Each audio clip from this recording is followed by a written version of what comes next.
মুসা আলাইহিস সালামের জামানার ঘটনা। কোন পয়গম্বরে? মুসা আলাইহিস সালাম।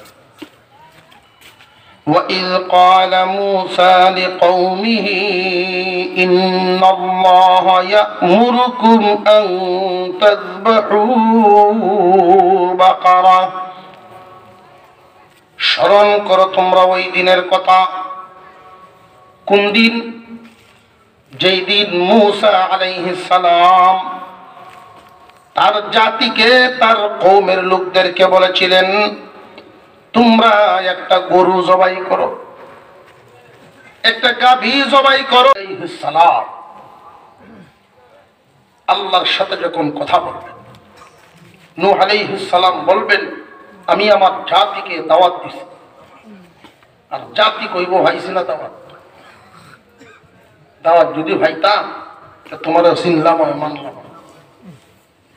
নূহ আলাইহিস সালাম বলবেন, আমি দাওয়াত দিছি।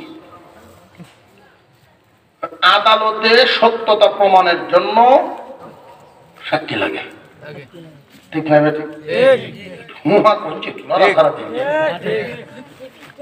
সাক্ষী লাগেন না লাগে? ও পয়গম্বর, আপনার সাক্ষী আছে? নূহ আলাইহিস সালাম বলবেন, আমার সাক্ষী আখিরি জামানার পয়গম্বরের উম্মতের আলেমগণ। শেষ নবীর উম্মতের আলেমগণকে ডাক দেন, তারা আমার পক্ষে সাক্ষী দিবে। ডাক দেওয়া হবে, আলেমগণ জানায়া দিবেন, দাওয়াত তো দিছেন একদিন নয়, দুদিন নয়, ৯৫০ বছর, লাইলাহু ওয়া নাহারা, রাইতে দিনে, রাইতে দিনে দাওয়াত দিছেন। তখন ওই মিথ্যাবাদীরা বলবে, আপনি আইসুন কোন জমানা, সাক্ষী দিতে নিয়েছেন, আপনি জানছেন কেমনে?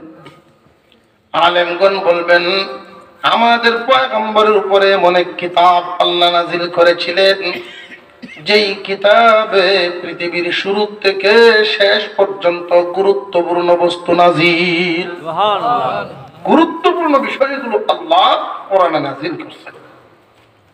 এই ইতিহাসের একটা বিষয় আজকে আপনাদের সামনে তিলাওয়াত করছি। কয়েকদিন যাবৎ ঠান্ডায় ভুগাইতেছে, এখনো গলা বসা। যদি কই দেন রায় থাকতাম না আজকে, তুমি হইতে অসুস্থতা অবস্থায় হাজির হয়েছি। তো আপনাদের সামনে যতটুকু তিলাওয়াত করেছি সূরা বাকারার আয়াত, সূরা বাকারা। বাকারাতুন শব্দের অর্থই হলো গাভী। এই সূরা কোরআনের সবচেয়ে লম্বা সূরা, বড় সূরা। এই সূরার নাম সূরা বাকারা কেন রাখা হলো? এর একটা উত্তর হলো যে এই সূরা এমন একখান সূরা, যেই সূরার ভিতরে বাকারার আলোচনা আছে, গাভীর আলোচনা আছে। সূরার ভিতরে আরো অনেক কিছু আছে, অনেক আলোচনা আছে। গাভীর নামে আল্লাহ পাক সূরাটার নামকরণ করলেন। তো এই হুকুম দিয়েছিলেন মুসা আলাইহিস সালাম তার কওমকে গাভী জবাই করার কথা হুকুম কেন দিলেন? মুসা আলাইহিস সালামের জামানায় 12টা গোত্রে বনি ইসরাইল বিভক্ত। কয় গোত্র? 12টা গোষ্ঠীর মধ্যে তারা বিভক্ত। এমন বিভক্ত, এক গোষ্ঠী আরেক গোষ্ঠীর সাথে খুব বেমিল, প্রতিহিংসুক ছিল তারা। কোন একটা টিউবওয়েলের পানি, একটা ঝর্ণার পানি যদি এক গোষ্ঠীর লোকেরা পান করত, আরেক গোষ্ঠীর লোকেরা বাহানা ধরতো, আমরা কেল্লা ইউনিটে যাইতাম। মুসা আলাইহিস সালামের উম্মত 12টা দলে বিভক্ত, 12টা গোত্রে বিভক্ত কওমে বনি ইসরাইল। একটা গোষ্ঠীর মধ্যে একজন ধনী মানুষ ছিলেন, সম্পদশালী, কিন্তু লোকটা ছিলেন নিঃসন্তান, কোন সন্তানাদি নাই। ধন সম্পদের অভাব নাই, কিন্তু কোনো সন্তান নাই। এই লোকটা পুরা এলাকার মধ্যে নামি দামি সম্পদশালী মানুষ, আরেকজন আপন ভাতিজা মনে মনে অঙ্ক আঁকলেন, মনে মনে চিন্তায় পড়লেন, আমার চাচার ইন্তেকালের পরে এই সম্পদের হকদার তো হব আমি। নিজের যেহেতু সন্তানাদি নাই, তাদের শরীয়তের বিধান ছিল পুরা সম্পদটাই ভাই হতে পারে। আমাদের শরীয়তে তো এরকম না, পুরাটা কি ভাই হতে পারে। মুসা আলাইহিস সালামের জামানা ওই ধনী লোকের বাতিজার মনে মনে, চাচা যতদিন জিন্দা থাকবে এতদিন তো আর এই সম্পদ আমি পাবো না, এই সম্পদের মালিকানা পাবো সেই দিন, চাচা থাকবে না যেই দিন। আরে এখন লুবে পাইছে, কি পাইছে? যারে লুবে ভাই জানিয়ে রাখবেন, লুবে মানুষ অন্ধ হয়। লুবে কি হয়? লুবে অন্ধ, এই কথা বিষয় হয়নি। লুবে মানুষ অন্ধ হয়। সমাজের মধ্যে দেখবেন যদি কেউ রে লুবে পায়, বোনের হক মাইরে খাইব, চোখে দেখতো না, লুবে হয়েছে। লুবে মানুষ অন্ধ হয়। মসজিদের বাজেট খাইয়া লাইব, চোখে দেখতো না। এমনকি এমন নেতাও আমি দেখছি কবরস্থানের নামে বাজেট আনছে, খাইয়া কবরে হেউ যাইব। লুবে যখন মানুষ অন্ধ হয় তখন আর হালাল হারাম দেখে না। লুবে পাইছে তারে চাচার সম্পদ অতি তাড়াতাড়ি কেমনে তার হাতে আসতে পারে এই চিন্তায় পড়ে গেল। শেষ পর্যন্ত সিদ্ধান্ত নিল, আমরা তো এক গোষ্ঠী আরেক গোষ্ঠীর সাথে কয়দিন হরে হরি লাঠি টানাটানি হয়। বুদ্ধি একটা করছে, মনে মনে এক চক্রান্ত।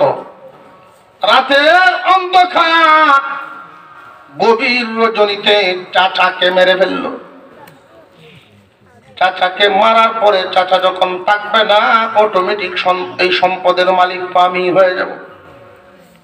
কিন্তু চাচা মারার যেই অপরাধ, ওইটা আমার গাড়ে নিব না, প্রতিপক্ষের খাতে ফেলাইয়া দিব। যেই গোষ্ঠীর সাথে তাদের মারামারি কাটাকাটি, চাচাকে মারার পর ওই লাশটা নিয়ে তাদের বাড়ির সামনে রেখে দিছে। সেই মানুষগুলো যখন সকালবেলায় ঘুম থেকে উঠছে, ওইটা দেখে লাশ। অথচ সেই গোষ্ঠীর মানুষেরা ভালো জানে না মন্দ। এখন তো আদালতে বিচার, এলাকার মধ্যে একটা থমথমে অবস্থা শুরু হয়ে গেছে। বাতিজার দাবি হলো, তোমাদের সাথে আমাদের বাজাবাজি শুরু হয়, আর আমাদের এই গোষ্ঠীর মধ্যে শ্রেষ্ঠ ধনী হইল আমার চাচা। তোমাদের মনে মনে আমার চাচা যদি না থাকে, তোমরার সাথে কে লড়ালড়ি করব? সেই দিক চিন্তা করে আমার চাচারে তোমরা মারছ। গোষ্ঠীর লোকদের কথা হলো, না আমরা মারি নাই, আসলে তো তারা মারছে না। কিন্তু দেশের মানুষ যারা অন্যান্য গোষ্ঠীর সর্দারেরা, এদেরকেই মোটামুটি দোষারোপ করতেছে লাশ তোমাদের সামনে। আর তোমরা মাঝে মাঝে কইতাও এই কথা দেখার আছে তোরে, এরকম কথা কয় দেখবেন। বাজারও ঝগড়া লাগছে, আগের দিন চিল্লা পাল্লা শুরু হয়েছে, বুঝতে পারবে তোরে দেখার আছে। ঘটনাক্রমে এই লোক রাস্তা মরে গেছে। তখন তার নিজের লোকেরা কইছে দেখার আছে, কইছি কইয়া বিপদ হচ্ছে না। 2 গ্রামে হাজের মায়ের, এখন হাজের মায়ের মধ্যে মারা রয়েছে। ঈদে পড়ছে একটা, একজন মরছে, ঘা পড়ছে একটা, আরেকজন মরছে। হাজের মাইল কে কারে মারছে খুঁজে বের সম্ভব? পুলিশ তো সদ্য এসে ঘুরতেছে, হয় না। এক দোকানের সামনে গিয়া দাঁড়ায় রয়েছে, দেখি কোনো তথ্য পাওয়া যায় কিনা। পুলিশ তো অপরাধের গন্ধ শুনে, তেমনি 2 কানা চোখে দেয় না, এটা গপ করতেছে, গপ উড়াইতেছে। তো দিছিলাম কাটা, কাটা যা দিছি ওর সই গেলে গেছে। পুলিশ অন্য করে তো আসামি হয়ে আছে আমাদের ধরছে তোমার এই খুঁজতেছি তুমি গাড়া দিসলা যখন শুনছে পুলিশ পাহাড়ে আমি গোপ মরছিলাম গোপারে বিপদ হচ্ছে এমন হয় ধারণাও হয় মুসা আলাইহিস সালামের জামানার যে ঘটনাটা এই ঘটনার মধ্যে কোনো সন্দেহ আছে না কোরআন শরীফের ঘটনা এটা আল্লাহ কোরআনে নাজিল করছেন এই ঘটনা ঘটছিল এতে কোনো সন্দেহ নেই তবে জেনে রাখবেন জমিনে যত ঘটনা ঘটে কেউ যদি অন্যায় করে অন্যায়কে ধরা পড়ার জন্য অন্যায়কে ধরার জন্য কোনো ভুল থাকে কেউ যদি ভুল করে ধরা পড়ার জন্য ভুলের পিছনে ভুল থাকে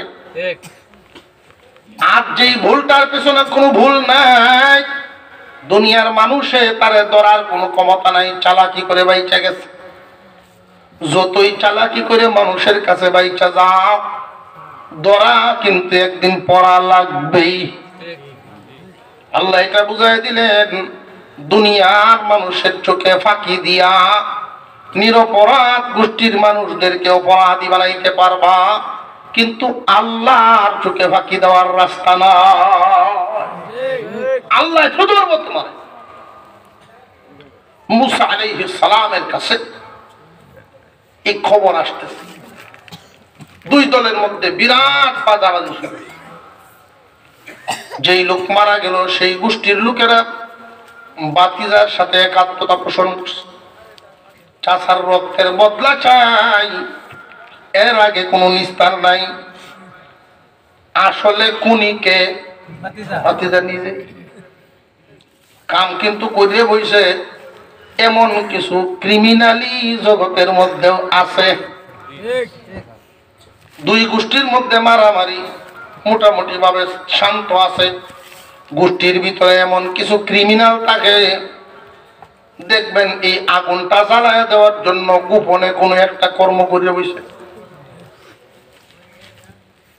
দুই দিকেই শত্রু দল উভয় পক্ষের মধ্যে যুদ্ধ হয়েছে তাবু গাড়ায় রাখছে পরের দিন নিষ্পত্তিও হয়ে যাইতে পারে সকালবেলায় আলোচনা হবে যদি মীমাংসা হইয়া যায় তাহলে মূল অপরাধীদেরকে খুঁজে খুঁজে বাইর করা হইব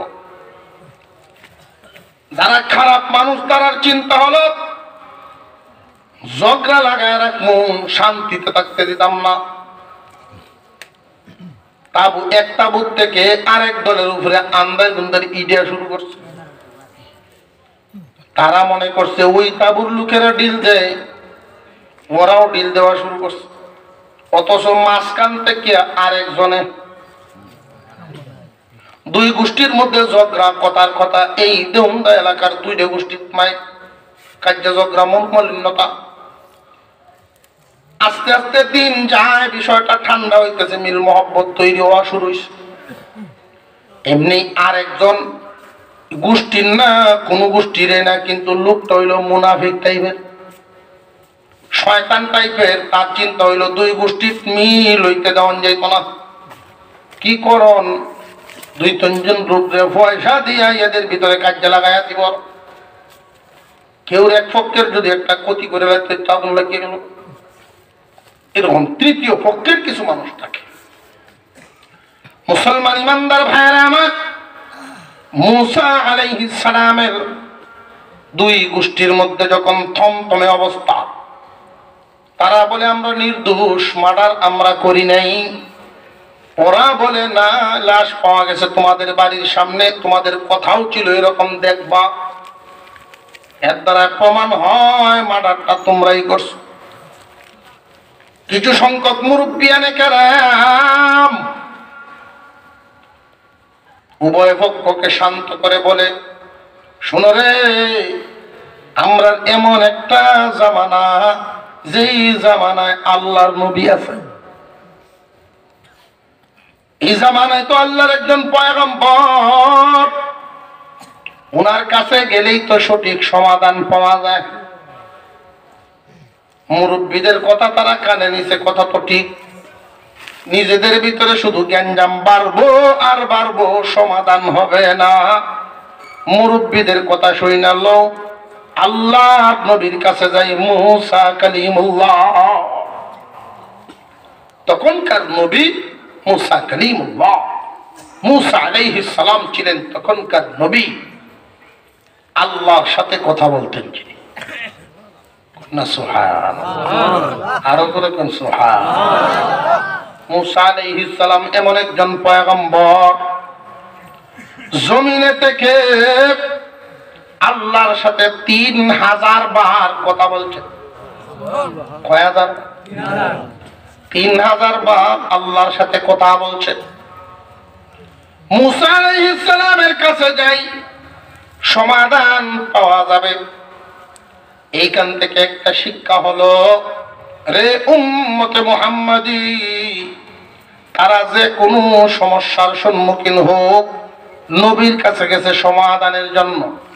তোমাদের সমাজেও যদি কোনো সমস্যায় পড়ে যাও, তোমরাও এর সমাধানের জন্য মুসলমানদের বড় বড় আলেমদের কাছে যাইবা। আলেমদের কাছে যদি যাও, সমাধান দিয়ে ভাইবা। আলেমদের কাছে যদি না যাও, এর সমাধান হইতা না, ফেসলা গাইবা। মুসা আলাইহিস সালামের কাছে যাও, উভয় পক্ষের মুরব্বীরা গিয়ে যখন তাদের হালতটা বর্ণনা করে, ধনী মানুষ, নিঃসন্তান, তার একটা ছেলে নাই যে লাশটার পাশে বসে কাঁদবে, তার কোনো বংশধরও নাই, এই মানুষটা মার্ডার হয়ে মারা যাবে এই আশা আমরার গোষ্ঠীর মানুষের ছিল না। স্বাভাবিকভাবে মৃত্যুবরণ করত, তারে মাটি দিতাম, মনের একটা সান্ত্বনা পাইতাম। কিন্তু আমাদের এই গোষ্ঠীর মানুষটাকে আরেক গোষ্ঠীর মানুষেরা নির্মমভাবে হত্যা করেছে, আমরা মানতে পারি না। অভিযোগ দিয়েছি, কিন্তু ওরা তো সেই অভিযোগ স্বীকার করতে রাজি না। তারা বলে আমরাও এই মারার ব্যাপারে কিছুই জানি না। আপনার কাছে আসলাম, আপনি সমাধান দিন। আপনি তো আল্লাহর সাথে কথা বলেন, আল্লাহ রাজি গান, আল্লাহ যেন বলিয়া দেন আসল খুনিকে। আপনার ঘুমাইতেছেন বুঝে ভাইয়া, আল্লাহর কাছে জিজ্ঞাসা করেন। মুসা আলাইহিস সালাম আল্লাহ পাক রব্বুল আলামিনকে জিজ্ঞাসা করেন, প্রভু হে, বলে দেন, আপনি বলে দেন কে তার খুনি। আল্লাহ পাক তো ইচ্ছা করলে বলে দিতে পারতেন না, পারতেন না? আমরা সব লুকাইতে পারি, আল্লাহ তো প্রকাশ করে দিতে পারে। কিন্তু আল্লাহ কারোর নাম বলেন নাই, ওই লোকটার নামও বলেন নাই। আল্লাহ যদি নাম বলে দেন, তাহলে কিছু সংখ্যক মানুষের অন্তরে আসবে, হয়তো মুসা নবীর পক্ষে নামটা কইছে, মানলে মানতেও পারে, নাও মানতে পারে। আল্লাহ যে মুসা নবীকে জানায় দিয়েছেন, এটা তো সব মানুষে শুনবে না। এই জন্য এমন একটা রাস্তা আল্লাহ দেখায় দিলেন, যেই রাস্তা দিয়া প্রমাণ বাহির হলে, প্রমাণিত হলে সব মানুষে মানতে বাধ্য। এমন একটা পথ দেখায়। সেই পথটা কি? মুসা আলাইহিস সালামকে আল্লাহ বললেন, তুমি তোমার কওমকে বলো একটা গাভী জবাই করার জন্য। এই গাভীটা জবাই করার পরে গাভীর গায়ের এক টুকরা গোশত দিয়া মুর্দা লাশের উপরে ঘষা দেব। ঘষা দেওয়ার সাথে সাথে লাশ জিন্দা হয়ে বসে যায়। আরো জোরে করে সুবহানাল্লাহ। এই মরা জিন্দা হয়ে বৈশা তারে কে মারছে, মুর্দা নিজে কইয়া দিব। আল্লাহ যদি বইলা দেন, কিছু সংখ্যক মানুষের অন্তরে বিশ্বাস হইতেও পারে, না হইতে পারে। মুর্দা লাশ যদি সবার সামনে তার খুনির নাম কয়, এতে কোনো সন্দেহ হয়। মুসা আলাইহিস সালাম তার কওমকে তখন বলেছিলেন, وَإِذْ قَالَ مُوسَى لِقَوْمِهِ ইন্নাল্লাহা ইয়া'মুরুকুম আন তাযবাহু বাকারা। হে আমার কওম, একটা গাভী জবাই করো, গাভী জবাই করো। এই কথা শোনার পর তারা যেই উত্তরটা দিয়েছিল, ক্বালু, তারা বলল, আতাত্তাখিযুনা হুজুয়া, ও পয়গম্বর তুমি কি আমরারে লইয়া ঠাট্টা করো নাকি? তুমি কি আমাদেরকে নিয়ে ঠাট্টা বিদ্রুপ করো নাকি? এই কথা বলার কারণ কি? এই কথা বলার কারণ হলো বনী ইসরাইলের এই দুই গোষ্ঠীর লোক গরুরে মা ডাকত, গরুর পূজা করত। এই জাতীয় দল এখনো আছে না নাই? বর্তমান সময়ে যে সমস্ত লোক গরুর পেশাবকে পবিত্র মনে করে, আপনারা লক্ষ্য করে দেখবেন বর্তমান সময়ে এক উগ্রবাদী আছে, ইসকন জাতি। ইসকন ওরা উগ্রবাদী, মুসলমানদের বিরুদ্ধে অবস্থান নেয়। আর আমাদের নামদারি কিছু মুসলমান এদের পক্ষপাতিত্ব করে, এদের সাথে আবার কথা বলে। যে সমস্ত লোক ইসকনের পক্ষ নিবে, এদের পক্ষপাতিত্ব করবে, জেনে রাখবেন ওই মানুষটার মুখে দাঁড়িয়ে থাকলেও তার ঈমান নাই ভিতরে। গরুর পূজা করে, গরু বলে আম্মা। গরু যদি আর আম্মা হয় আব্বা কেটা আপনারা দেখবেন কই যাইতাম কোন সময় দেখা যায় মানুষের কয় এটা বান্দর আছে। আর এখন এদের আচরণে বোঝা যায় গরু। কোন সময় বান্দরের ভূত, কোন সময় গরুর ভূত। আচার আচরণ হতে হবে মানব জাতির, মানব সভ্যতা থাকতে হবে। মুসা আলাইহিস সালামের এই কথার দ্বারা তারা মনে করলো কি, তুমি কি আমরা সাথে ঠাট্টা বিদ্রুপ করো? অর্থাৎ যেই জিনিসটাকে বেশি মূল্যায়ন করে ওইটাই জব করার কথা কইতেছে। আমরা ক্ষুদা মানি, আমরা গরুর এরা ক্ষুদা মানি, গাভীরে ক্ষুদা মানি। এই একজাত আছে দেখবেন সেনা লইতেছে লুয়ে খায়ালা, গরুর সেনা বলে পবিত্র। একটা তত্ত্ব দেই, খুব সাবধান থাকবে। আমরা অনেক সময় বিধর্মীদের দোকান থেকে বিভিন্ন জিনিসপত্র কিনে খাই, বিধর্মীদের হোটেল থেকে বিভিন্ন জিনিস খাই, মিষ্টি, ভাত খাবার, তরি তরকারি, এগুলো আমরা খাই। সাবধান থাকবেন। আমাদের এক হুজুরের একটা বক্তব্য, উনি 5 বছর যাবত পান কিনতেন একটা দোকান থেকে। কিলি পান 10টা-15টা করে বানায় রাখতো। হুজুর গিয়া বলতেন, এই আমার হুটলা রেডি রে? জি রেডি, দেখ। উনি টেহা দেবে যেতেন। হঠাৎ একদিন ফজরের নামাজের পরে হুজুর হঠাৎ বেরিয়েছে, আর দেখেন ওই দোকানদার ছোট একটা বালতি লয়ে আইতেছে। কয়কিরি কই যা?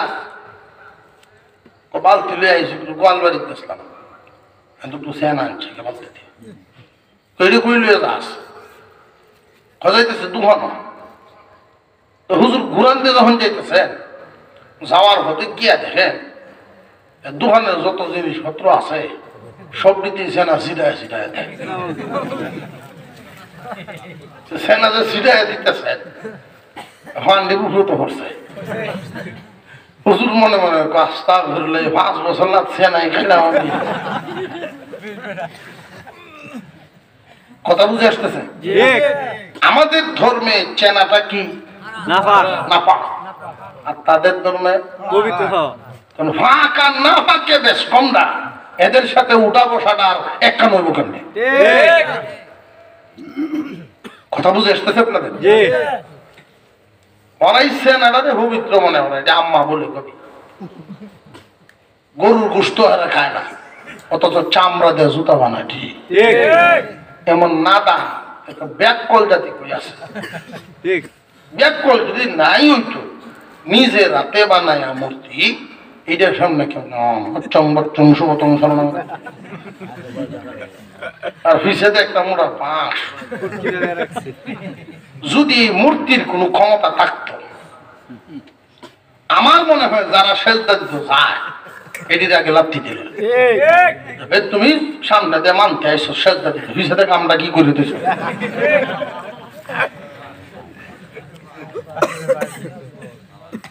ঠিক না? মুসা আলাইহিস সালাম বলেন, আল্লাহ হুকুম দিয়েছেন একটা গাভী জবাই করো, এই গাভীর গোশত দিয়া মুর্দাকে জিন্দা করা হবে। মুর্দা নিজেই তার খুনির নাম বলে দিবে। তারা এই কথা শুনে বলে জবাব দেয়, ওগো আল্লাহর নবী, আপনি কি আমাদের সাথে তামাশা করেন নাকি, ঠাট্টা করেন নাকি, ঠাট্টা বিদ্রুপ করেন নাকি? মুসা আলাইহিস সালাম জবাব দিলেন, قال أعوذ بالله أن أكون من الجاهلين। যারা জাহেল ওরাই তো ঠাট্টা বিদ্রুপ করে, আমি এই সমস্ত থেকে আল্লাহর কাছে পানা চাই। মানুষকে নিয়ে তামাশা করা, মানুষকে নিয়ে ঠাট্টা বিদ্রুপ করা, অর্থাৎ ঠাট্টার মাধ্যমে মানুষের অন্তরে আঘাত দেওয়ার থেকে এই সমস্ত নিম্নমানের কাজ জাহেলরা করতে পারে, নবী না, আলেম না, জ্ঞানীরা না। আমরা সমাজেও দেখবেন এখানেও কয়েকটা কথা আছে আমাদের জন্য শিক্ষা। আমাদের সমাজে অনেক মানুষ মানুষকে নিয়ে ঠাট্টা করে, এটারে আমরা আঞ্চলিক ভাষাকে নকলায়, নকলাইলে অর্থাৎ নকল করে, নকলাইলে মানুষ কষ্ট পায়। একবারটা আছে এবার বাংলা লিঙ্ক সিম করে বসে, যদি বাংলা লিঙ্ক করতে ওরা খুব সাথে বিশ্ব ইস্তেমার দেশে পুরো মানুষ। ইস্তেমার মাঠে তো বহু মানুষ একখানে, অনেক মোবাইল একসাথে, নেটওয়ার্ক একটু ডিস্টার্ব করে, বেটা চেষ্টা করতেছে, কথা বলতে পারতেছে। তো একই এলাকার আরেকটা করছে, আচ্ছা এই যে দেখা যায় একজন হুজুর খারাপ, এই বেটার কে হুজ করেন, একটু মোবাইল আছে কথা কমাইলেন দিবে, এবার এই কথা কইয়া হে নদী হেলার কাছে কইয়া রাখছে। এই যে মুরব্বী মানুষটা আইতেছে, উনি আইলে আপনি বুঝ করুন যে বেটার কি বাংলা লিঙ্ক সিম আছে কিনা। যেই মুরব্বী মানুষটা এলে গিয়ে খার হয়েছে,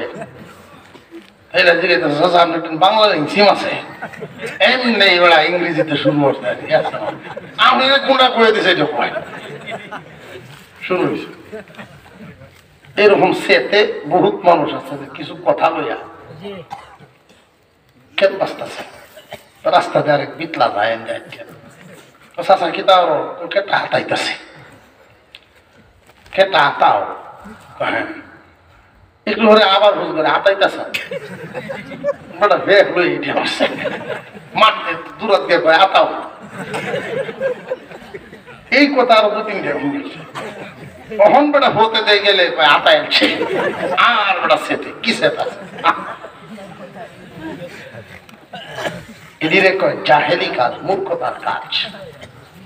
একজন মানুষকে ঠাট্টা বিদ্রুপ করে মানুষের অন্তরে আঘাত দেওয়া এটা গুনার কাজ। সাময়িক সময় খুব আনন্দ পায় মানুষ, কিন্তু যেই মানুষটা চেতেছে তার অন্তরের হালত কেউ জানে না। ঠিক, অন্যরা সব হাসাহাসি করতেছে ঠিক, কিন্তু তার অন্তরের যে খবরটা, তার অন্তরে আগুন জ্বলতেছে। এই কাজগুলোর থেকে নিজেদেরকে বিরত রাখবো, মনে থাকবে তো ইনশাআল্লাহ। قال أعوذ بالله أن أكون من الجاهلين। মুসা আলাইহিস সালাম বলেন, জাহেল এবং মূর্খতার থেকে আল্লাহ আমাকে হেফাজত করেন। আল্লাহর কাছে পানা চাই ঠাট্টা বিদ্রুপ থেকে। আমি নিয়ে কাউকে নিয়ে ঠাট্টা করি, বিদ্রুপ করি, হাসাহাসি তামাশা করি, এটা আমার জন্য শোভা না, একজন আলেমের জন্য শোভা না, একজন মুমিন আকলমন্দের জন্য শোভা না। তারা উভয় গোষ্ঠী আবার চিন্তা করলো, যেই গাভীকে আমরা এত সম্মান করি, গাভীর গোবর দিয়া গল্লেবি, গোবর দিয়ে দেখবেন পবিত্র করে কর। আমরা তো সাবান দিয়ে কাপড় ধুই, আর কাপড় ধুইব পরিষ্কার করব সাবান দিয়া, পবিত্র করব গোবর দিয়ে। দেখছেন নি কেমনে কি করা যায়? অবশেষে সিদ্ধান্তে উপনীত হলো যে না, মার্ডার মামলাটা এটা খুনি যদি ধরতে হয় তাহলে কুরবানি দেওয়াই লাগবে। গরুর পূজা আজকে থেকে বাদ দেও, বাদ দিয়ে জব করার চিন্তা করো।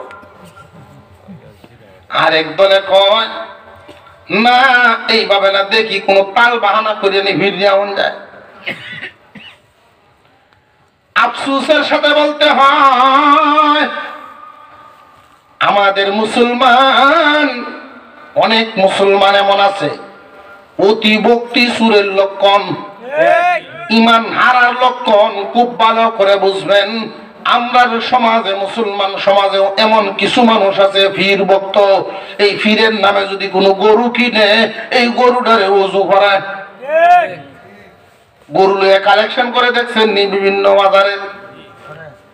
এই গরুর পুরনো গরুটারে চান্দ ভিন্দায়, গরুর গলাত মালা দেয়, মহিলারা গরুটারে উজু করায় দেয়। হিন্দুরা ডাকে গাভীরে মা। আর ফিরের বাড়ি যেগুলো কিনা হয় একটাও গাভী দেখবেন না, সব দেখা সার কিনে। বাবার বাড়ির সার, এটারও বাবারা আপনারা দেখছেন কি? চট্টগ্রামের ভিড় আমরা দেশ লইছে দখল, সাতকার ভিড়। গরু কিনতে দেখছেন কি? সার কিনতে দেখছেন না?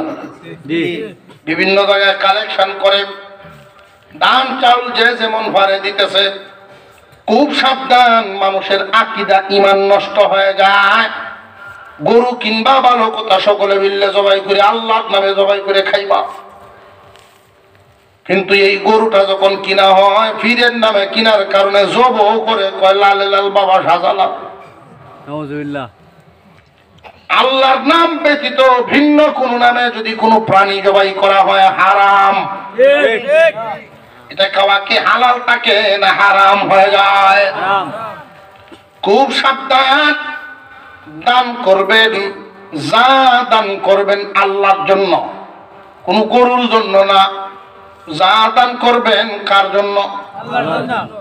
মুসা আলাইহিস সালামের এই কওমে বনি ইসরাইল শেষ পর্যন্ত মুসা আলাইহিস সালামকে গিয়া আবার জিগাইলেন, ওগো পয়গম্বর, গাবি একটা জবাই করা লাগবে, বুঝলাম, গাবিটার কিছু ধরন বর্ণনা করো।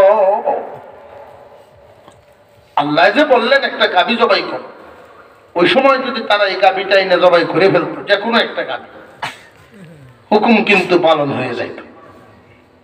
এরা গিয়ে আরো কঠিন করছে। মুসা আলাইহিস সালামকে গিয়ে তারা জিজ্ঞাসা করে, ক্বালু দু'উ লানা রাব্বাকা ইউবাইয়্যিন লানা মা হিয়া, গাবিটা কেমন হবে গো মুসা? ওগো আল্লাহর নবী, এই গাবি কেমন হবে আমরা একটু বুঝাও, বর্ণনা দাও, বয়সটা কেমন হতো আমরা বুঝতাম কেমনে? আল্লাহ পাক রব্বুল আলামিন মুসা আলাইহিস সালামকে জানায়া দিলেন, তারা যেহেতু নিজেরাই কঠিনটা টাইনে আনতেছে, কিছু একটু কঠিন করে দাও। কি কিছু? قال إنه يقول إنها بقرة لا يقول إنها بقرة لا فارض ولا بكر لا فارض ولا بكر, বুড়াও না একবারে কষিও না, একদম বাচ্চা বহনও না, একবারে বৃদ্ধাও না, দাঁত ফরিয়া শেষ এরকম গাবিও না, একদম বাচ্চা গরু এরকমও না, মাঝামাঝি বয়সের একটা গরু আইনা গাবি, মাঝামাঝি বয়সের একটা গাবি জবাই করো। আওয়ানুম বাইনা যালিক, মাঝামাঝি। ফাফআলু মাযা ফাফআলু মা তু'মারুন। আল্লাহ যা আদেশ দিয়েছেন পালন করে ফেলো, আর প্রশ্ন করা চাই না। বয়সটা জানছো, এটা তো কোনো কঠিন না। মাঝামাঝি বয়সের একটা গাভী মিলানি তেমন কঠিন কি না, সহজ আছে, মিলাই এলো। আল্লাহ এই আদেশটা পালন করে নাও, সহজ।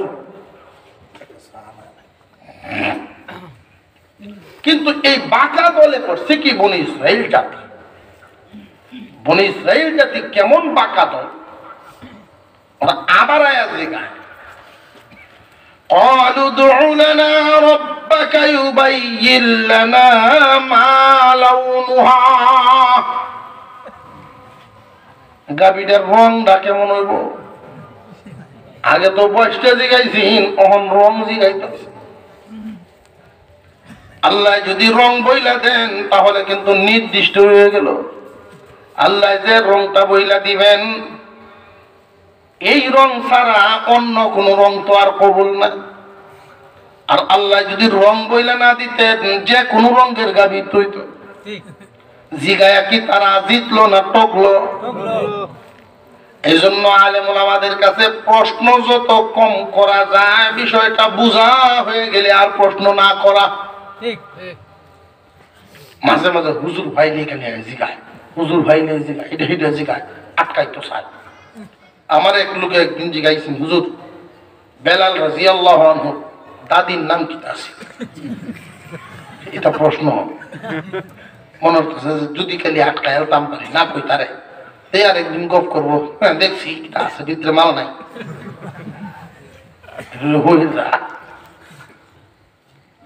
আমি জিগাইলাম আপনি কি টিহা ভাই বলে? কয় না টিহা ভাই, তাহলে তো টিহানা দেখো তার কিতাব টিহা পয়সা ভাই না আরো আসছি নাম কয় না টিহা পয়সা হইতাম। তাহলে আপনি উজুর ভরে শিক্ষা যাবে আরেকদিন সে দরকারি বিষয় আলেমদের কাছে জিজ্ঞাসা করা। আর আলেমদেরকে যে জিগাইবেন, জিগানিরও একটা সুরত আছে।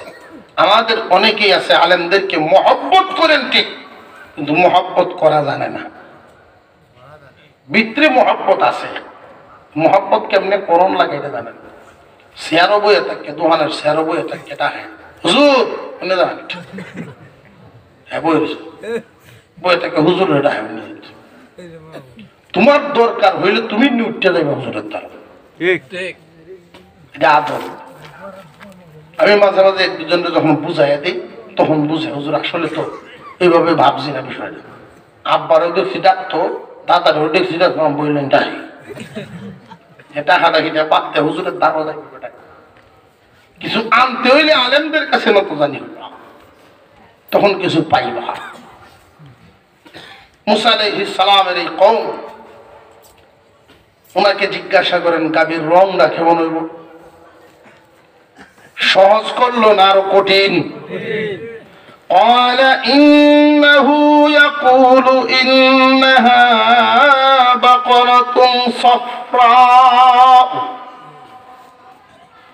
فاقع لونها تسر الناظرين। الله নাযিল করলেন, ও পয়গম্বর আপনি জানায় দেন, তারা যেহেতু জিজ্ঞাসা করেছে রং কেমন হবে, আমি আল্লাহর পক্ষ থেকে জানায় দেন ওই গাভীর রং হবে গাঢ় হলুদ বর্ণের। হলুদ বর্ণের গাভী, হলুদ রঙের গাভী, গাঢ় করা হলুদ, করা ওলদা গাভী কয়টা দেখছেন জীবনে কেউ? মুসা আলাইহিস সালামের এই কওমকে আল্লাহ জানায় দিলেন গাঢ় হলুদ বর্ণের হবে। ফাকিউল লাউনুহা তাসুরুন নাযিরিন, রংটা এমন হবে যেই রং দেখলে দেখনেওয়ালা আকৃষ্ট হবে। দেখনেওয়ালা মানুষ আচানক হয়ে তাকায় থাকবে, এমন রং তো জীবনেও কোনোদিন দেখছি না, এটা ভাববে মানুষ। এখন তাদের মধ্যে আবার আরেক দলে কয় আর একটু যদি বর্ণনাটা সহজভাবে বিস্তারিত দিতেন আরো সহজ হতো। এক প্রশ্নের মাধ্যমে বয়সটা বুঝলেন। বয়সটা কেমন? মধ্যবর্তী, মধ্যম বয়স। মধ্যমা হবে, বুড়াও না একবারে ছোটও না। রংটা কেমন হবে? লাল হলুদ, মাটিয়া সিরা এরকম না করে গাঢ় হলুদ লাগবে। রংটাও নির্দিষ্ট, বয়সটাও নির্দিষ্ট। আবার তারা প্রশ্ন করে قالوا ادع لنا ربك يبين لنا ما هي إن البقرة شابه علينا وإنا إن شاء الله لمهتدون। मूसा अलैहिस सलाम के बोले হলুদ, এই জাতীয় হলুদ রঙের মধ্যবয়সী কাবি যদি আরো হওয়া যায়, আর একটু বিস্তারিত ভেঙে मूसा अलैहिस सलाम তখন জানায় দিলেন,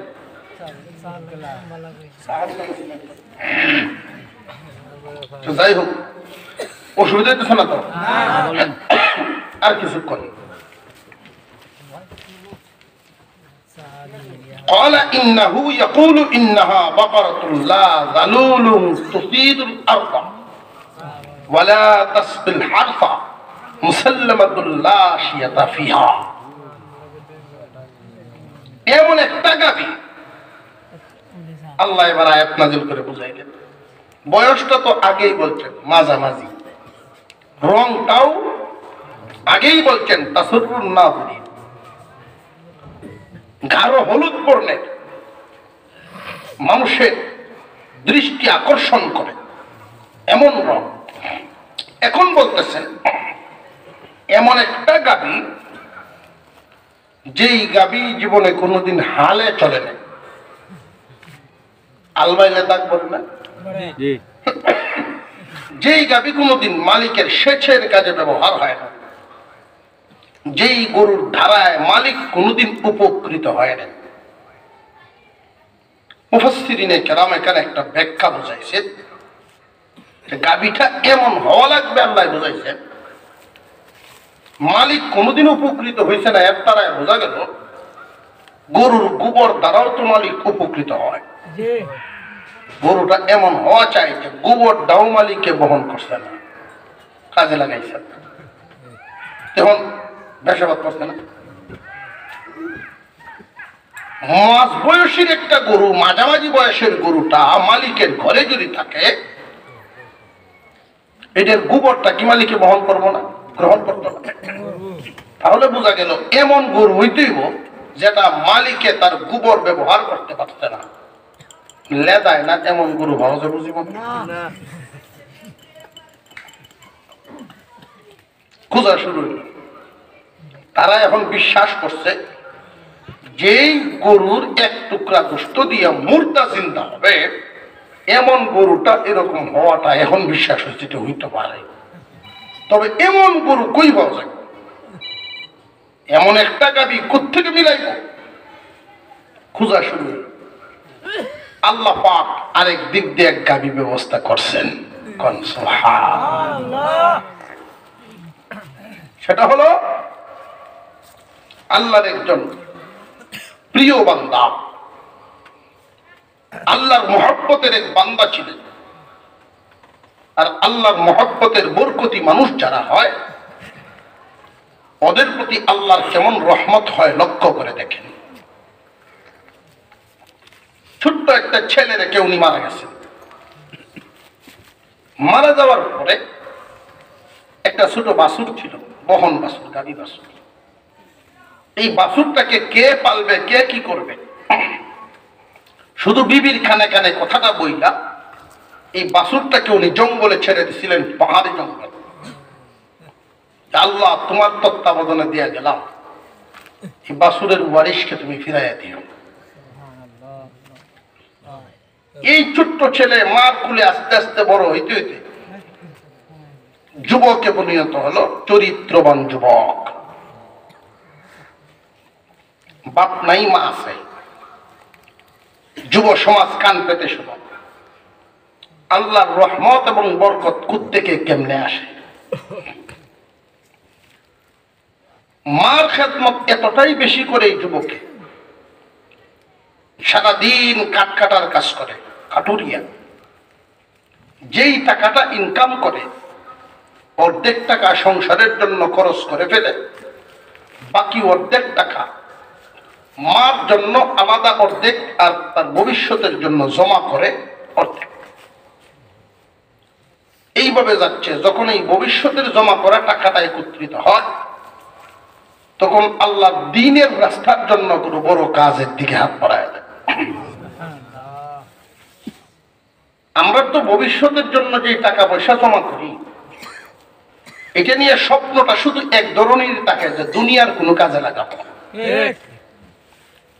আল্লাহওয়ালাদের স্বপ্ন জমানো পয়সাটা যেটা সঞ্চয় হয়, এটা দিয়ে শুধু দুনিয়ার কাজের স্বপ্ন আল্লাহওয়ালারা দেখে না। এই জমানো সঞ্চয়কৃত পয়সাটা দিয়ে দিনী কাজও স্বপ্ন দেখে।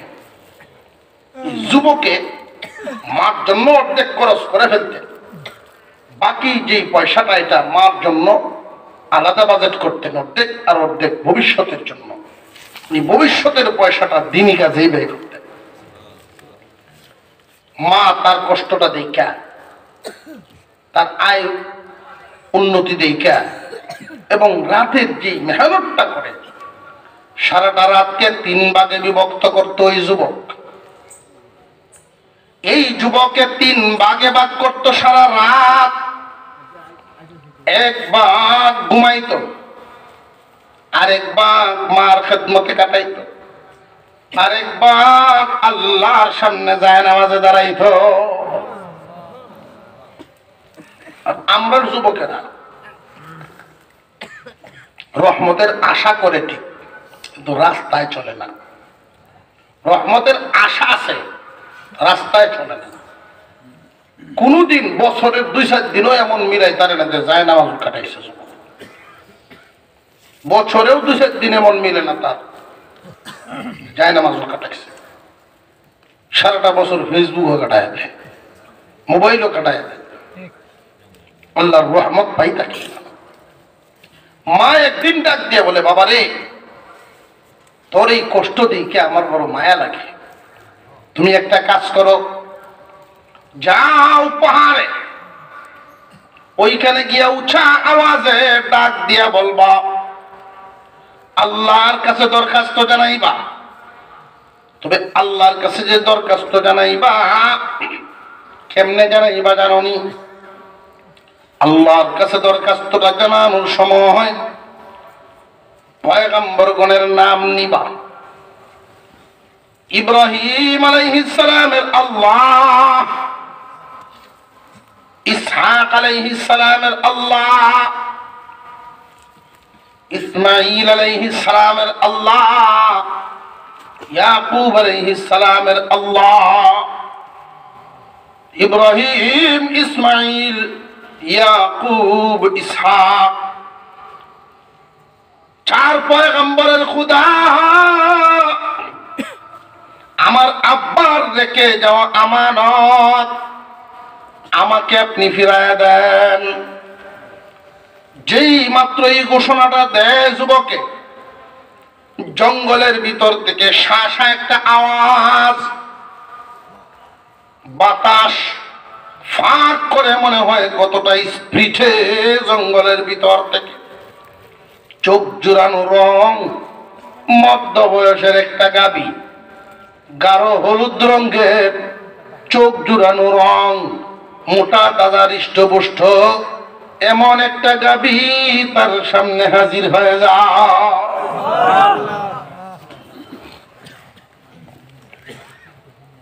তার কাছে আইসে মানুষের মতো কথা বলা শুরু করছে।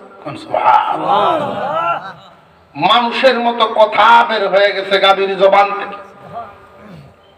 ওগো মালিক, আমি আপনার সামনে হাজির, আপনি আমার মালিক, আপনি আমার উপরে ঘোড়ার মতো সোয়ার হয়ে যান, আপনাকে নিয়ে আমি আপনার বাড়িতে যাব।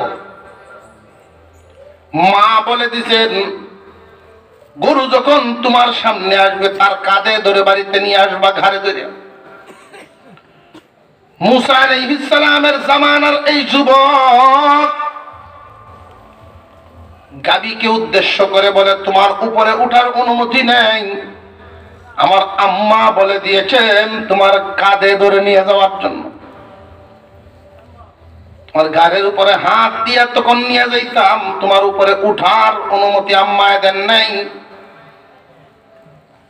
এবার গাভীটায় জবাব দেয়, যুবক রে, নিজের আরামের কথা ভেবে যদি লাফ দিয়ে উপরে উঠে যাইতা, কখনো তুমি আমাকে পোষ মানাইতে পারতা না। কিন্তু এখন মার কথার উপরে আমল করার কারণে, মার কথা স্মরণ রাখার কারণে তোমার মর্যাদা এই মুহূর্তে এতটাই বাড়ছে। আমি গাবি তোমার কথা শুনবো, শুধু তা নয়, এই মুহূর্তে যদি ডাক দাও এই পাহাড়টা তোমার কথায় হাঁটা শুরু করবে। আর জোরে কোন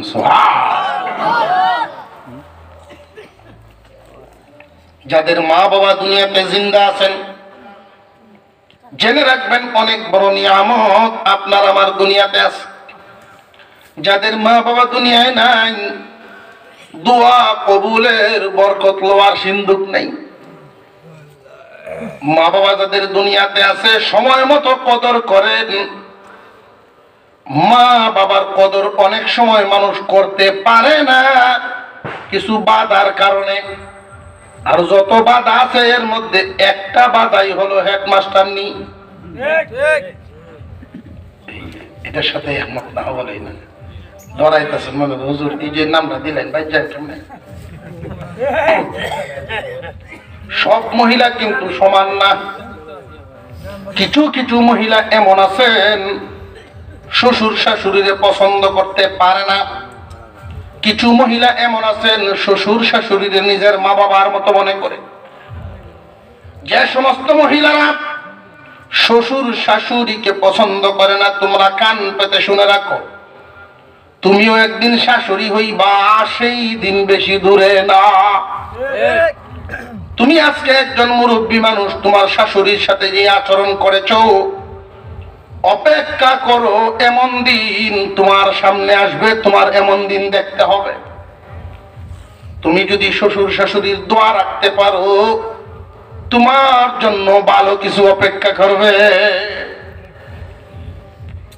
এই জায়গাটায় আমরা যদি একটু খেয়াল রাখি, স্ত্রীর প্রতি একটু কঠোর হবেন। এই জায়গায় কঠোর হলে আপনার গুনাহ হবে না। যে মা বাবার হক আদায় করতেছে না, আপনার বিবিকে প্রথমে বোঝাবেন, প্রয়োজনে চোখ রাঙাবেন যে আমার মার হক, আমার বাবার হক কেন আদায় হয় না। আপনি যদি আজকে ভেজাল করে সংসার করেন, মা বাবার খোঁজখবর না নেন, ভাই মা বাবা বেশি কিছু চায় না আপনার কাছে। বাহির থেকে আসলেন, বিবিরে জিগাইবেন আম্মা খাইছে রে, আব্বা খাইছে, কতক্ষণ শুনলি এটা করছি, ঠিক না বেটি? সপ্তাহ যায় না, মা বাবার সাথে কথাই হয় না একবারই। কোন ধরনের মানসিকতা? তুমি তোমার মার সাথে দুইটা কথা কইলে, তোমার মা এই কথাগুলি শোনার অপেক্ষায় থাকে। মাঝে মাঝে নীরবে তাদের সাথে সময় দেওয়া, খোঁজ খবর নেওয়া। আমি যে বাড়ির থাকি না, তোমার বউ কি করে, তোমার সাথে কি আচার আচরণ করে, ইচ্ছা করে তোমার কাছে বলবে না। সংসারে যদি ঝগড়া হয়, এই ভয়ে নিজের দুঃখ নিজের বুকেই চাপায় রাখে। তুমি মাঝে মাঝে সাক্ষাৎ করতা, কথা বলতা, যদি দেখা যায় যে একটু উল্টা পাল্টা চলতেছে, সময় মতো ওষুধটা দেবো, কাজে লাগবে। সময় পার হয়ে গেলে মা বাবা এই দুঃখ মনে নিয়ে যদি কবরে যায়, তাহলে এই দুর্দশা তোমার জন্য অপেক্ষা করবে। তোমারে বড় আদর করে, তোমারে বড় শখ করে পালছে তোমার মা বাবা। শেষ বয়সে তোমার দ্বারা যেন তারা কষ্ট না পায়, খুব সাবধান। একবারে সারাদিন দোয়ানদারি করে, সপ্তাহ 15 দিন 20 দিন যায়, বাবার সাথে কথাই হয় না। বৌমা এমন এক চালাক বেটি, একটা বাড়িতে মাপে বাদ দেয় বুড়া বেটাকে, তো বাড়ির মাপা বাদ ফেট করে না। এই দুঃখ কারোর কাছে বলতেও পারে না, ফুতের ইজ্জত ফেটের বুঝো সহ্য হয় না, দুঃখ কইতেও পারে না। করছে না বেটা বিহুত। আরেকদিন নাতির এটা কেন জিজ্ঞাসা, কিরে বায়ু তোর মা যে মাপকে বাদ দেয় কি করো, তুই একটা বুদ্ধিবাদ্যা কর। তুমি বাড়িতে ভেঙে লাও তীর্থ, যেই বাড়িতে মাপবে তোমার বাদ দেয় বাড়িতে ভেঙে লাও, তীর্থ মাফামা বিশেষ। তোর মা যেই করা মানুষ, বাড়ি ভাঙলে পরে না জানি কি গতি হবে।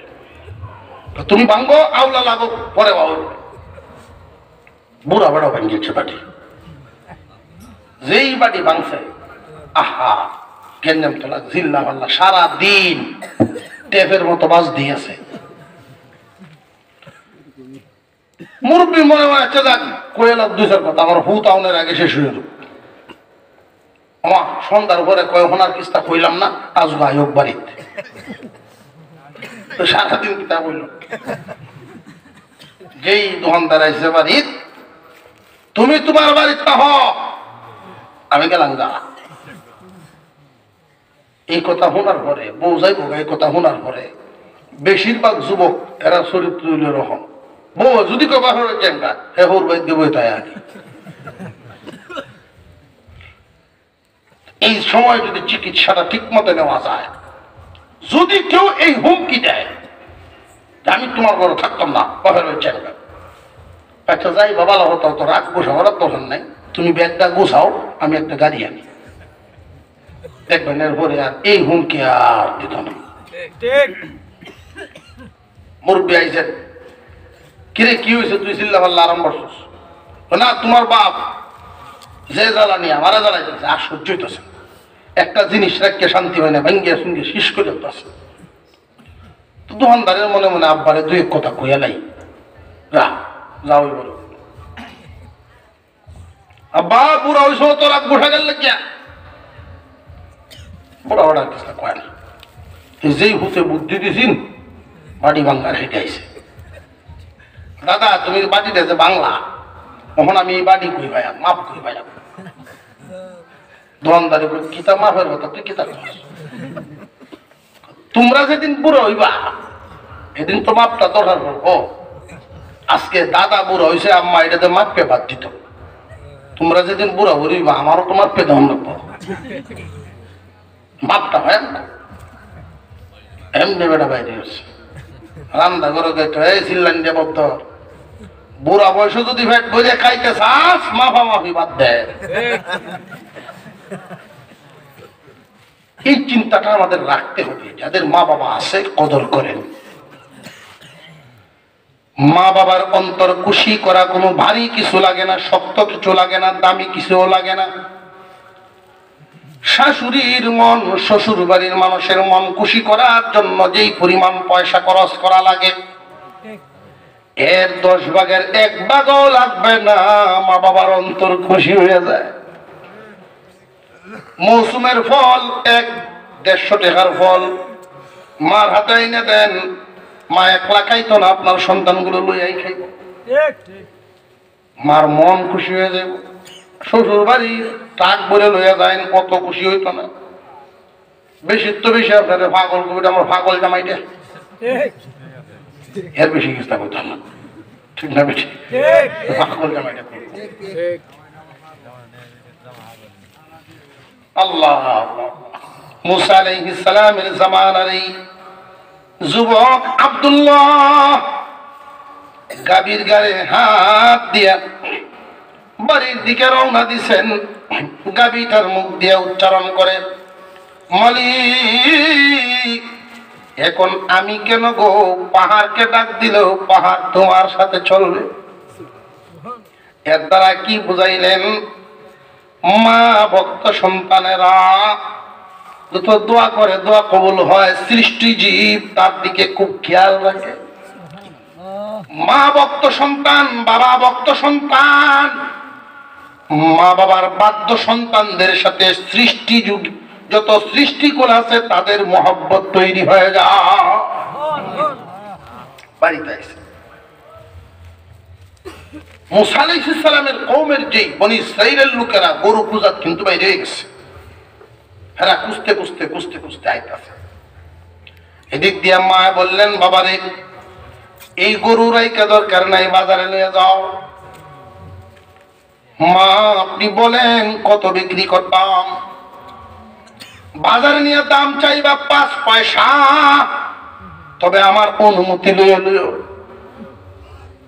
5 পয়সা দাম চাইবা, আমার অনুমতিটা শর্ত দিবা। বাজার নিয়ে দাঁড়াইছেন একজন সম্ভ্রান্ত লোক, উত্তম পোশাক পরিধানকারী এইরকম একজন লোক আইসা বলে, তোমার গাভীর দাম কত? যে আমার গাভীর দাম 5 টাকা 5 পয়সা, তবে আমার অনুমতি লাগবে। যুবক রে, আমি ব্যস্ত মানুষ, আমার হাতে সময় নাই, 10 পয়সা দিয়ে দেই, মার অনুমতি ছাড়া দিল। যে না 10 পয়সা কেন গো, 20 পয়সা দিলেও কাজ হবে না। ফিরে চলে আসছেন, মার কাছে এসে আবার বলছেন, ও মা, যেই লোকটা কিনতে আইছে ডাবল দিয়ে দাম দিয়ে নিতে চায়, কিন্তু মার অনুমতি ছাড়া। আমি দেই নাই 20 টাকা 20 পয়সা দিলেও হবে না। মা আবার শিখাই দিলেন, যাও আজকে চাইবা 20 পয়সা, তবে আমার অনুমতি লাগবে। ওই লোকটা সম্ভ্রান্ত মানুষ, উত্তম পোশাক পরিধানকারী, উনি আইসা বলেন, এই গরু আমার খুব দরকার, দাম কত তোমার? দাম হইল 20 পয়সা, তবে আমার অনুমতি লাগবে।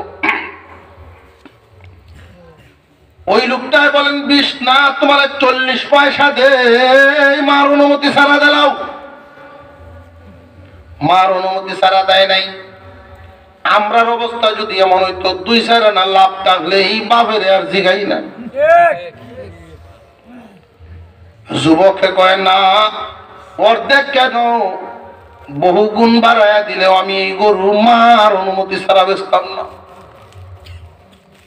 ঘুরিয়ে নিয়ে আইছেন, পরের দিন মার কাছে হালত বলছে।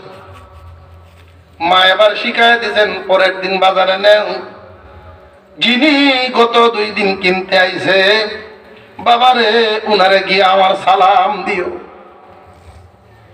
কেন গো মা? উনারে তোমার সালাম দিব কেন? বাবারে যিনি 2 দিন কিনতে আইছে আর ডাবল দাম বলছে, উনি দুনিয়ার কোন ক্রেতা নয়, দুনিয়ার কোন ব্যবসায়ী না, উনি আল্লাহর কোন ফেরেশতা হবে। বাবা উনার তুমি সালাম দিও। আমার মার সালাম গ্রহণ করেন, এই কথা বলবা।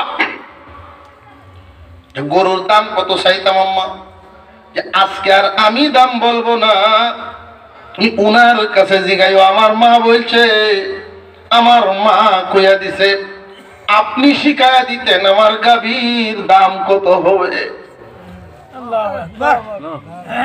বুঝে আসতেছে? আমার আম্মা আপনার সালাম দিছে, আম্মা তো বুঝে ফেলছেন ডাবল দাম দিয়া অনুমতি ছাড়া নিবার চায়, এটা দুনিয়ার মানুষ হইবার কথা না। মার অনুমতিটারে ডাবল দামের বিনিময়ে কিনে ফেলতে চায় দুনিয়ার মানুষ না, আল্লাহর ফেরেশতা। এজন্য মহিলারা যদি দিনদার হয়, পরহেজগার হয়, জমিন, পরিবার, ঘর বাড়ি বরকতওয়ালা হয়। মহিলারা যখন দিনদার হয়, একটা পরিবার দিনের উপরে চলা সহজ হয়। মুসা আলাইহিস সালামের জামানার ওই যুবকের আম্মা আব্দুল্লাহর মা শিখায়া দিছেন, সালাম দিছেন। পরের দিনের মতো ওই ক্রেতা আবার আসছেন, গিয়ে সালাম দিলেন, ওগো আল্লাহর বান্দা, আমার মা আপনাকে সালাম জানাইছে। আর বলে দিচ্ছেন, আপনি নাকি শিখায় দিতেন গরুর দাম কত হবে। মুস্কি একখান হাসি দিয়া বলেন, তোমার মার সালামের উত্তর দিলাম, আমি যে আল্লাহর ফেরেশতা এটা তোমার মা চিনে ফেলছে। তোমার মা আজকে দাম বলেন নাই, আমাকে বলছে গরুর দাম বলে দিতাম বলে হ। তাহলে শুনো, একদল মানুষ আসতেছে তোমার গরুটা নেওয়ার জন্য। এই গরু নেওয়া ছাড়া এর আর কোনো বিকল্প রাস্তা নাই, এটাই নিতে হবে। তুমি দাম চাইবা কত জানো নি? কত? এই গরু জবাই করার পরে পুরা চামড়াটা বিছানো হবো জমিনে। চামড়া বিছাইয়া স্বর্ণ দিয়া টাল দিতে হবে, চামড়াটা ভরতে হবে। স্বর্ণ দিয়া গরুর চামড়া ভরলে এই গাভীর দাম হবে।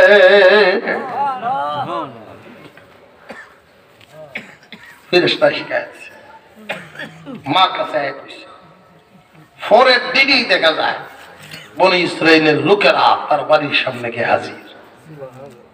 এই তো ভাই আছি, কান্দ কোনো দাগ নাই, মালিকে কোনো ফায়দা নিছে না, রং সুরতও মিলছে, বয়সটাও মিলছে, গরুর দাম কত রে বাবা? ফেরেশতায় তো আগে শিখাইছে, গরু জবাই করবেন, সিলানোর পরে চামড়াটা জমিনে বিছাইবেন, এটা স্বর্ণের টাল দিয়া বরণ লাগবে। স্বর্ণ দিয়া যদি মরতে পারেন গরুর দাম তখন হবে। তারা মাইনে নিছে, ঠিক আছে আমরা মানলাম, কারণ এছাড়া কোন রাস্তা নাই। গরু নিয়ে জবাই করা হয়েছে, এক টুকরা গোশত যেই মাত্র লাশের গায়ে ঘষা দিছে, এমনি লাশ জিন্দা হয়ে ওইটা বসে গেছে। আরো জোরে কন্যা ওইটা বসে গিয়া বলা শুরু করলো, অন্য কেউ আমারে মারে নাই, আমার আপন ভাতিজা মাল পাওয়ার আশায় মাল যেন জলদি তার হাতে চলে যায়, আর আমার মার্ডার মামলাটা দিয়ে আরেক দল হ্যারাসমেন্টের শিকার করতে পারে। এই কারণে আমার আপন ভাতিজা আমাকে মারছে। এই কথা কই আবার মারা গেছে। নিজের খুনির কথাটা বইলা উনি আবার মেরে গেছে। বনি ইসরাইল স্বর্ণ দিয়া তাদের কাছে গোষ্ঠীর সকল মানুষের কাছ থেকে নিয়ে নিয়ে স্বর্ণ সব জমা দিয়ে এই চামড়াটারে পুরো টাল দিছে। এতগুলো স্বর্ণের মালিক হয়েছে এই মা ভক্ত সন্তান, মা ভক্ত যুবক, যেটা তার কল্পনায় ছিল। মা বাবার বাধ্য সন্তানকে আল্লাহ এই পরিমাণ মাল দেন যেটা কল্পনায়ও থাকে না। মার দোয়াটা এত বেশি প্রয়োজন, খুব গুরুত্বপূর্ণ। বাপ বুঝছে যে ঘটনা তো শেষ হয়ে গেল, ভাইয়াদি গেলে হইতো না। আখেরি মোনাজাত একসাথে করে যাওয়ার না, আমরা একসাথে মোনাজাত করে যেতাম। কারা কারা রাজি? আমি অসুস্থ মানুষ, খুব বেশি লম্বা না। আপনাদের সামনে একটা আবদার রইল, ওই যে মহিলাটা আল্লাহর ফেরেশতা চিনছে কি দেখে না শুনিয়াই? আর হুজুরে কর শুনি। কোন একটা ঘরে যদি একটা নেককার মহিলা বসবাস করে, একজন নেককার মহিলা 40 জন ওলির চেয়েও উত্তম। একটা নেককার মহিলা দোয়া যদি হাত বাড়ায়, 40 জন আল্লাহর ওলি এক জায়গায় হাত বাড়ায়, নেককার মহিলার দোয়াটা আল্লাহ আগে কবুল করে নেয়। আপনাদের এই মার্কাজ কওমি মহিলা মাদ্রাসা যে মার্কাজুল উলুম, এটা পুরো এলাকার জন্য এক নিয়ামত, রহমত। এখানে পড়াশোনা করে মাসালা মাসাইল শিখে ওরা আল্লাহ ওয়ালি হবে, দিনদার হবে। এরা যেখানে যাবে, যেই ঘরে যাবে, এই ঘরটাকে দিনদার বানানোর চেষ্টা করবে। আমরা এদের জন্য দোয়া করবো যে প্রত্যেকটা মেয়ে যেন রাবিয়া বসরির মতো হয়, ফাতিমা রাদিয়াল্লাহু আনহা। বলেন না আমিন। মাদ্রাসার হুজুর একটা দরখাস্ত জানাইছে, এলাকার মানুষ যথেষ্ট সহযোগিতা করে, হুজুর যথেষ্ট লক্ষ্য